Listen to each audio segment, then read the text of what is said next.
How to create realistic photos using Leonardo AI. So hello guys, in this quick tutorial video I will tell you how you guys can do that.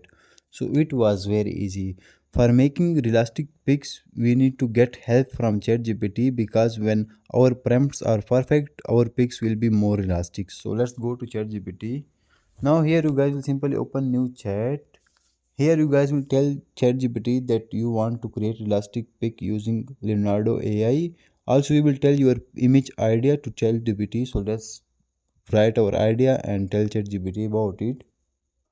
After that, click on that arrow. Now wait for some seconds.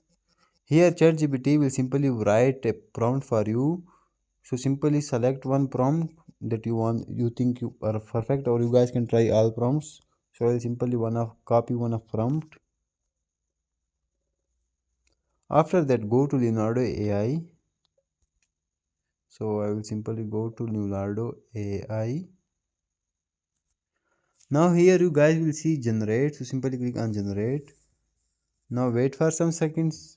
Here you guys will see type a prompt. So simply paste your that prompt. And after that click on that arrow. Once you click on that, your image generation will be started and you Leonardo AI will generate realistic image. Thanks for watching.